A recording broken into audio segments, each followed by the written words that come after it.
Nuevamente, muy buenos días, estudiantes del grupo Superior y Círculo.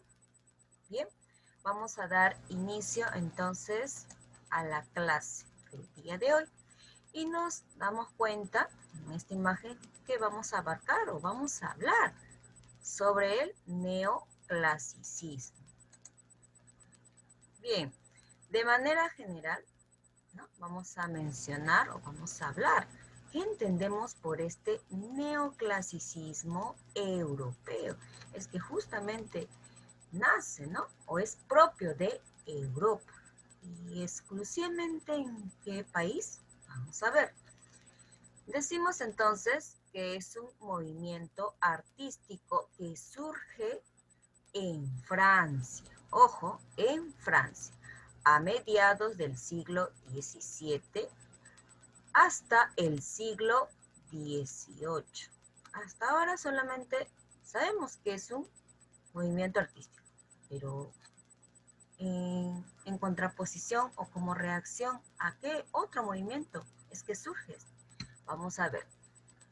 Reacciona contra las formas oscuras del barroco. ¿Sí? Entonces ya sabemos a quién se opone el neoclasicismo, al barroco. Como dice aquí, surge como una reacción. ¿Sí? Seguimos. Este movimiento consiste en un retorno a las artes grecolatinas. Quiere decir Grecia o griegos, ¿no? Y latino, o mejor dicho, romano. Entonces podemos decir retorno a las artes grecolatinas o greco-romano, también podemos decir, ¿no? Ustedes saben que el latín es propio de Roma. Bien, seguimos. Las reglas clásicas, ojo, a tomarlo en cuenta, se observarán con toda fidelidad y rigurosidad. Vamos después a darnos cuenta cuáles son esas reglas básicas, perdón, las reglas clásicas. Aquí las vamos a mencionar en las características. Ahí vamos a detallar un poco más respecto a esas reglas. Ahora sí, nos centramos al neoclasicismo francés. Como habíamos dicho que surge en Francia, ya ahora nos pasamos exclusivamente hacia Francia. Contexto histórico, que nos dice auge o predominio del racionalismo. ¿Qué quiere decir ello? Culto a la razón. Entonces, dejémonos llevar, pero por la razón. Es lo que nos quiere manifestar aquí. Se da la influencia de René Descartes. Otra dice, surgimiento de la Ilustración, movimiento basado en el racionalismo. Como bien les estoy indicando, estudiantes, el neoclasicismo, ¿no? Ahí predominó el racionalismo, como dice aquí el auge. Sí, y una consecuencia de este racionalismo sería la ilustración, que está basado en la experiencia, ¿sí? Pero, ojo, manteniendo en cuenta o teniendo en cuenta la razón. Entonces ya sabemos que una consecuencia de este racionalismo es la ilustración. Otra pauta. Nace el despotismo ilustrado. Reforma del gobierno absolutista. Todo para el pueblo, pero sin el pueblo. ¿Qué quiere decir ello? En Francia, en ese entonces, estaba el rey Luis XIV, que era conocido el Rey Sol. Él representa la máxima encarnación del absolutismo. En su reinado, las artes y letras alcanzan su mayor esplendor. Por ello, el siglo XVII es conocido en Francia como el siglo de oro francés. Bien, entonces, estudiantes, ya estamos complementando o por qué se le llamó siglo de oro francés. Así como hemos visto en el bimestre anterior, el siglo de oro español, o mejor dicho, el siglo de oro nada más, también podemos decirlo. Entonces, así también se está evidenciando el siglo de oro francés.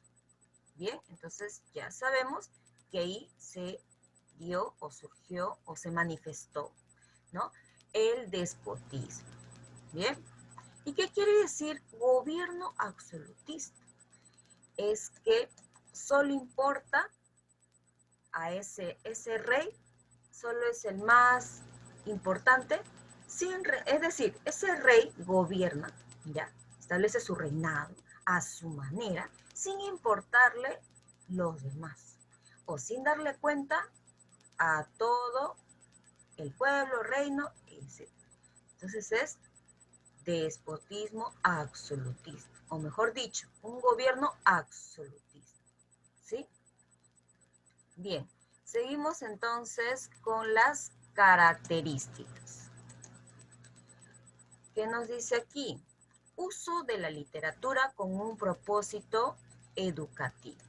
Lo que nos quiere decir aquí, estudiantes, es que el neoclasicismo lo que busca es una finalidad, o lo que busca es una enseñanza, una moraleja. Algo nos quiere brindar, nos quiere enseñar. Entonces ya sabemos qué nos quiere decir o a qué quiere llevar este neoclasicismo, ¿no? Propósito educativo. Bien, absoluta fidelidad a los preceptos antiguos.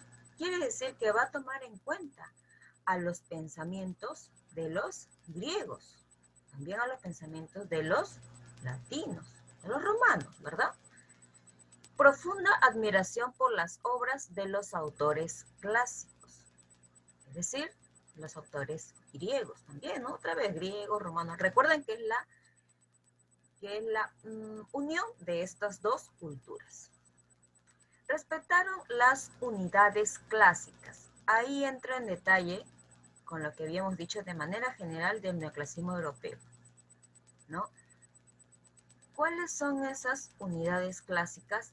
Acción, tiempo y lugar.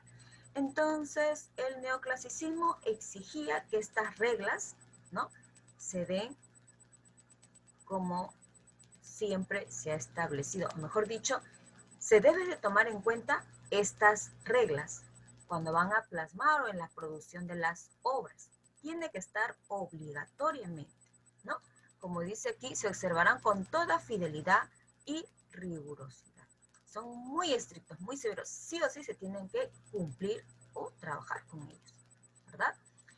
Y la última característica sería tendencia de expresar modelos universales, no temas personales o nacionales. Es decir, no va a tomar en cuenta a cómo se siente el autor o qué es lo que está pasando en la nación. No, sino modelos universales, que vaya de manera general para todos, lo que nos quiere manifestar aquí.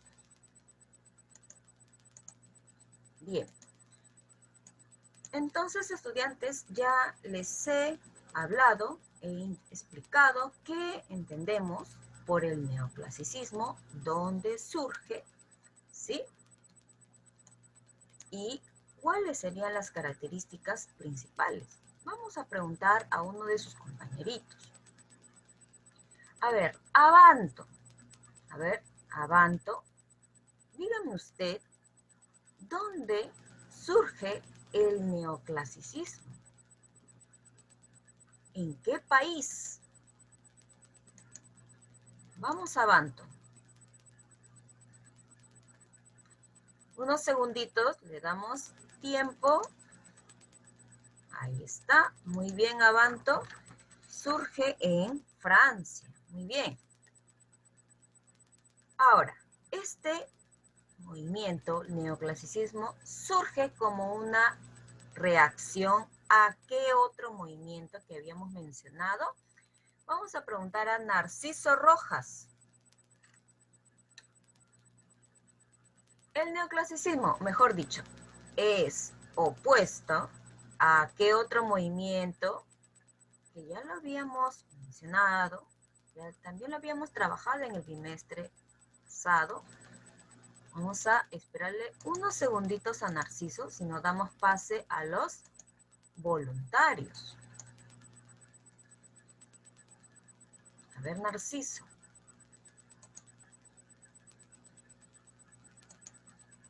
A ver, ahora sí, voluntarios rápidamente. Este neoclasicismo surge como una reacción al, habíamos dicho, ahí nos está respondiendo uno de sus compañeros y nos dice al barroco. Muy bien, ¿no? Entonces ya sabemos a quién se opone o a qué corriente o movimiento literario, ¿no? Es opuesta, por así decirlo también, ¿verdad? Bien, ahora voy a preguntar una característica de las que he mencionado, ¿cuál se le ha hecho la más sencilla tenerla en cuenta o aprender, ¿verdad? Vamos a preguntar a su compañera Anchivilca. A ver, la característica que más recuerde o que más le haya llamado la atención, ¿cuál es del neoclasicismo? Vamos, Anchivilca, unos segunditos y luego damos pase a los voluntarios. A ver, Anchivilca.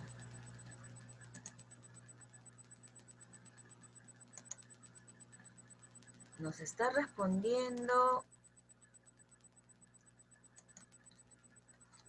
A ver, ¿qué habíamos dicho de las características? ¿Qué nos quiere brindar? ¿Qué nos quiere dar a entender este neoclasicismo?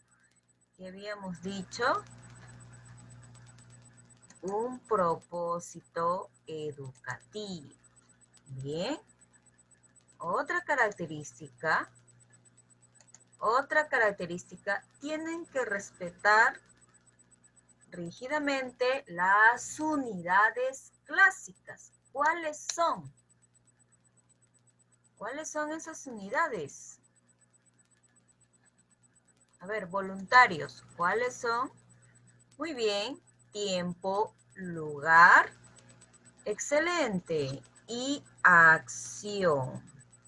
¿No? Muy bien. Bien, estudiantes. Los felicito. Que estén respondiendo y estén muy atentos. Seguimos entonces con los representantes del neoclasicismo francés. A ver, en verso y prosa tenemos al autor Jean de La Fontaine con sus diversas obras. Pero ¿qué podemos decir de este autor? Produjo las fábulas más famosas. Ojo, pero en esos tiempos. Y fue amigo de Molière y Racine. Sus obras, la vamos a mencionar aquí, decimos que es cuentos y relatos, pero, ojo, nos damos cuenta que está en verso, ¿no? Una combinación. Sabemos que los cuentos y relatos deberían estar en prosa, pero aquí se evidencia en verso, ¿no? Una particularidad, ¿verdad? Fábulas, influencia de Esopo y Fedro. Otra obra sería Los amores de Psique y Cupido. Bien. En teatro, seguimos. Se caracterizó por seguir, ojo, con rigor las normas grecolatinas. Bien. Basémonos. Entonces, con la tragedia francesa. Es decir, estudiantes, en el neoclasicismo nos damos cuenta que hay obras, tanto en verso, en prosa, es decir, una combinación del género narrativo y lírico, ¿sí? Pero nos damos cuenta que más sobresalió en lo que respecta al género dramático, es decir, teatro, ¿sí? Entonces vamos a empezar con la tragedia. Bien, nos dice, los personajes son arrastrados por grandes pasiones. Se salvan o condenan, a ver, por el uso de la razón. Lo que nos manifiesta aquí, estudiantes, es que los personajes Sí, se sienten atraídos o bastante influenciados por las pasiones, pero, dice ahí, se salvan o condenan por el uso de la razón. Es decir, en ellos está la lucha, la razón o la pasión, pero no. Le dan más prioridad a la razón. Recuerden el neoclasicismo, para que surja esto es el auge del raciocinio o de la razón. Bien, entonces en tragedia seguimos. Tenemos a los autores Pierre Corneille y Jean Racine. Empecemos. De Pierre Corneille lo que podemos decir es que es el iniciador de la tragedia, ojo, neoclásica, es decir, con él recién vamos a iniciar, ¿no?, esta tragedia neoclásica. Fue discípulo de los jesuitas y miembro de la Academia Francesa. Desarrolló temas españoles, ¿sí? Tomó en cuenta esos temas españoles. Representó pasiones extremadas, sí, habíamos dicho, pero se sienten frenados por la razón. Creó héroes admirables por su grandeza moral. ¿Cuál es su obra principal? El Cid. Ojo, el Cid. No lo vayan a confundir con el Cantar del Mío Cid. No, muchas veces confundimos. Ay, Miss, él también creó el Mío Cid. No, es el Cid. Mucho cuidado. Argumento basado en la obra de Guillén de Castro. ¿Y cuál era su obra de este autor, Guillén de Castro? Las Mocedades del Cid. Entonces, esta obra lo hizo basado, ¿no?, en esta otra obra. Bien, ¿qué nos quiere manifestar esta obra? El Cid. Rodrigo y Jimena se aman, pero sus propias pasiones les obligan a escoger entre la pasión y el deber. ¿Ya ves, estudiantes? Entonces, una lucha, ¿no?, entre la pasión y la razón. Entonces, no, me dejo llevar más por la razón. Es lo que nos quiere manifestar. Ya, entiendo tu caso, Maciel. Ya, gracias por informar. Ya. Bien. Seguimos entonces con Jean Racine. Es el gran conocedor de la naturaleza humana. Recibió una formación jansenista y fue elegido miembro de la Academia Francesa. Desarrolla temas de historia griega, romana o bíblica. ¿Sí? Es más completo, entonces lo que podemos apreciar en relación a Pierre Corneille. Es más completo el caso de Jean Racine. Acepta las normas neoclásicas con espontaneidad, personajes humanos, emotivos. ¿Cuál es su obra más reconocida o principal? Andrómaca. ¿Qué nos quiere manifestar? ¿Qué nos dice? ¿Aunque entendemos? Bueno, consiste todo con la guerra de Troya, ¿no? Como dice aquí, bueno, sabemos que Aquiles dio muerte a Héctor, la esposa de este es Andrómaca. Bueno, ella fue entregada como esclava de Pirro. Pirro, quien es el hijo de Aquiles, quien se enamora de ella. Pero ¿qué va a pasar después? Pirro está obligado a casarse con Hermónea, que es la hija del rey de Esparta, Menelao. Entonces nos damos cuenta que también se aprecia ahí una oposición. ¿Hago esto o hago el otro? ¿No? Una oposición. Es lo que nos quiere manifestar también eso. Bien. Seguimos. Ya hemos hablado entonces de la tragedia. Ahora por así decirlo, nos vamos a explayar un poco más en la comedia, porque vamos a hablar de una obra muy importante y ustedes ya lo han ido leyendo, escuchando, interpretando en sus anteriores etapas escolares. Bien, tenemos ahí la comedia francesa. Se critican las costumbres, se muestran a personajes con sus vicios, virtudes y defectos. Bien, ahí tenemos al autor Molière. Bien, Pero antes, estudiantes, lo que quiero manifestar aquí es que ustedes saben que la comedia, ¿no? En esas obras teatrales se representa lo cómico, lo gracioso, ¿sí? Por eso dice aquí que se muestran a personajes con sus vicios, virtudes y defectos. Pero vamos a ir de a pocos para que se pueda entender qué nos quiere decir exclusivamente esta comedia. Bien, como les había dicho, tenemos ahí a Molière. Es el máximo representante de la comedia neoclásica. Su nombre verdadero no es Molière, sino ¿cuál es? Jean-Baptiste Poquelin. Estudió con los jesuitas, fue actor, director y actor teatral. Muere actuando en la obra El enfermo imaginario. A ver, estudiantes, lo que pasa es que Molière sufría de la tuberculosis. Fue entonces que actuando en esta obra, ¿no? El enfermo imaginario, es que cayó. Ya, es decir, muere, ¿no? Actuando, como dice. ¿Sí? Bien, seguimos con sus obras. Tenemos ahí el avaro. Es el avaro. Muchas veces he escuchado y escriben avaro con tilde. No, no es un esdrújulo, es una palabra grave. Avaro. ¿Qué nos manifiesta aquí? La avaricia o la mezquindad. También tenemos a Tartufo, que quiere o nos manifiesta ahí la hipocresía, las preciosas ridículas, la pedantería, quiere decir que presume mucho saber algo. El médico a palos, petulancia, que es vanidoso, presumido, jactancioso, también podemos decir. Don Juan, que manifiesta la seducción. Y el misántropo, ¿no? Y otras obras más. Solamente hemos mencionado las más importantes. Bien, entonces, vamos ahora sí a detallar un poco más de Molière respecto a sus obras. Entonces, enfoquémonos aquí a las características.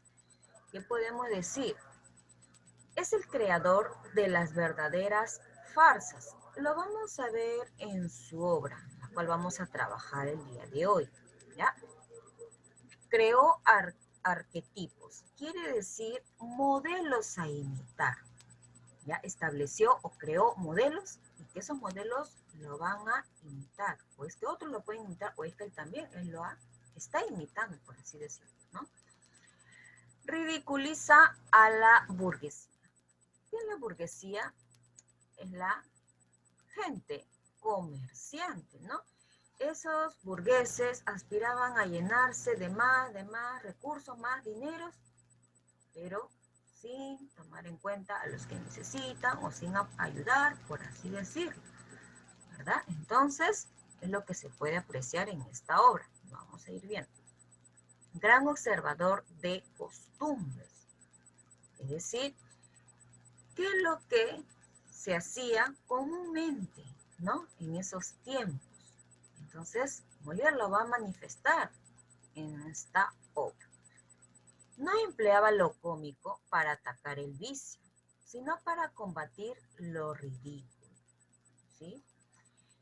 Bien, entonces seguimos ahora sí con la obra El avaro. Género dramático, especie comedia.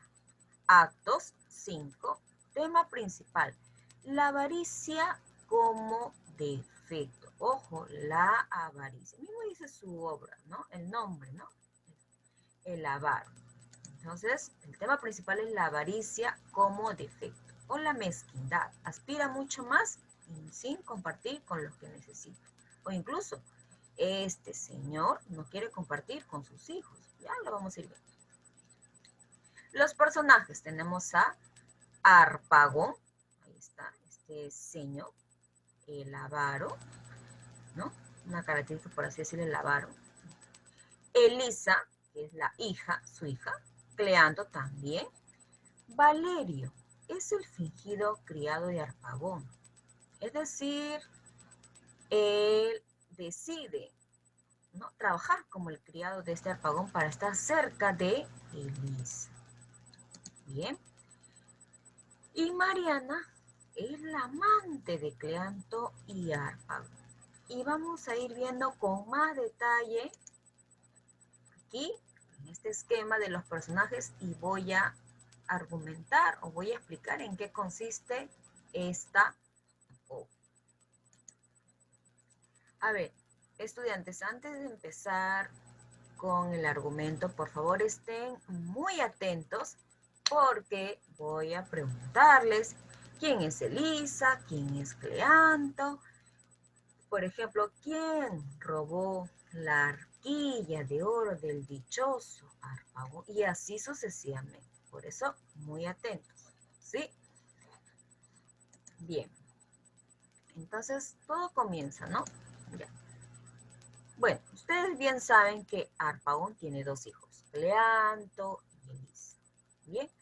A ver, Cleanto está enamorado, ¿no? Y quiere pedir la mano de Mariana.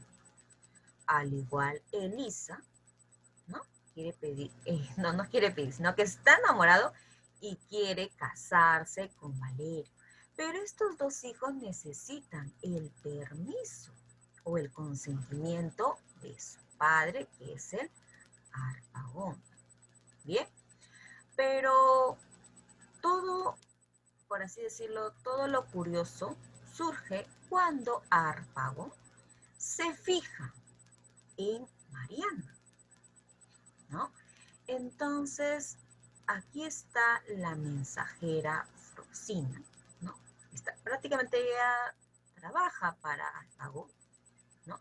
Ella se encarga de convencer a Mariana de que Harpagón, ¿no?, es el hombre ideal, vas a tener un futuro, tiene grandes riquezas.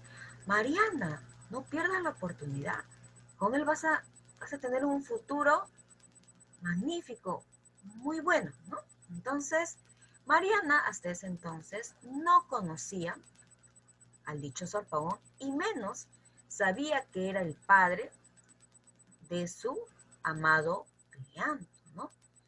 Bien, entonces cuando ella ya conoce a este dichoso señor, se da cuenta que manifiesta bastante, por así decirlo, bastante presumido, o que es un señor bastante tacaño, mezquino.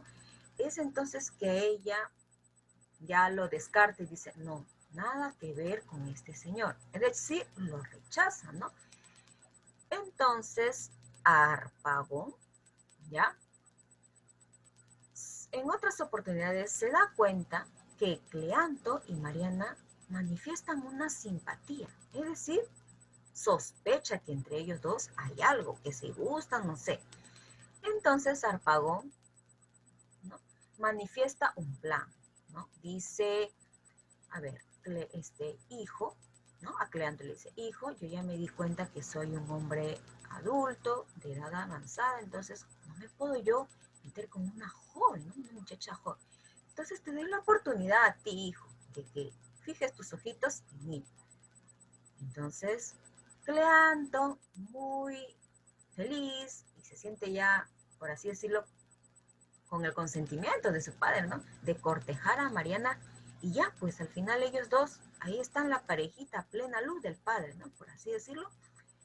Y Harpagón, ¿qué hace? Ah, entonces si era cierto mis sospechas, entre ellos dos hay un amorío. Y es entonces que Harpagón se molesta y dice, de ninguna manera voy a establecer o voy a dar el consentimiento a que ustedes dos se unan. Bien, como les había dicho, Frosina es la mensajera, ¿no?, de este dichoso Harpagón. Como ella no logró, por así decirlo, el plan de este señor, entonces no le pagó, es decir, no recibió una recompensa. Bueno, entonces Frosina, ¿no?, al final decidió ayudar a Mariana y a Cleanto para que ellos dos puedan casarse, ¿no? Claro, porque Mariana también recurría a Frosina, Frosina, ayúdeme, que lo es y que lo... Y ya, pues al final ella también apoya a esta parejita. Bien, entonces en ese, por así decirlo, en esa situación o en ese suceso, ya, ¿qué va a pasar después? Unos pequeños tiempos después, ya, por así decirlo. O en ese entonces, ya. ¿Qué va a pasar? Se robaron la arquilla de oro de este señor. ¿Y quién lo hizo?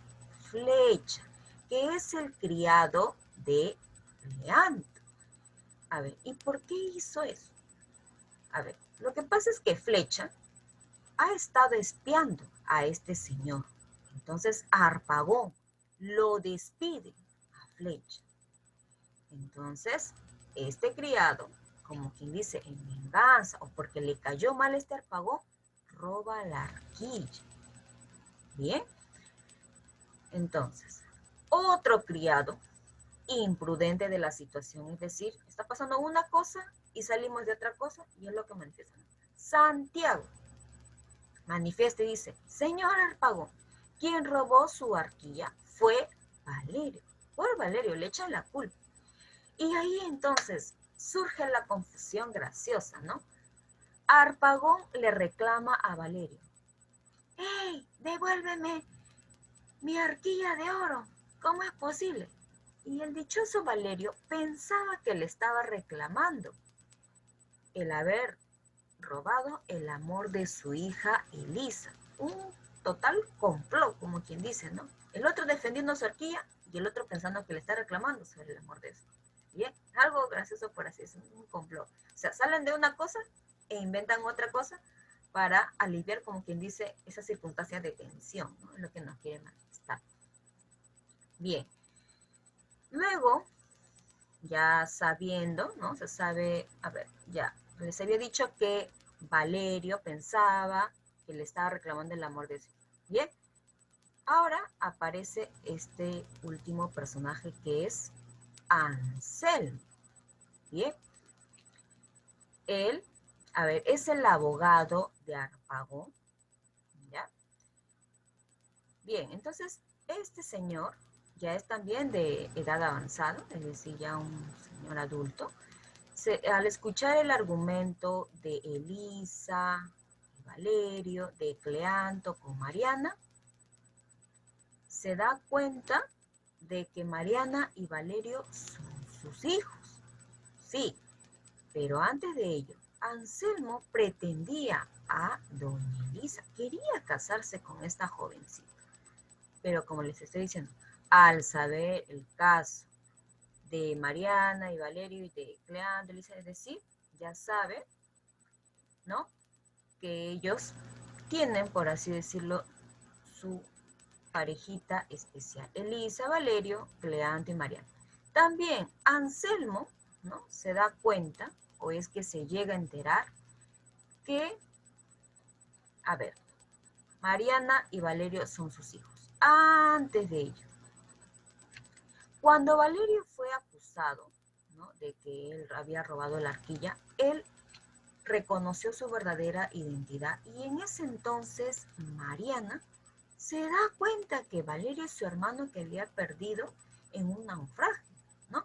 Ahí entra en detalle, me refiero.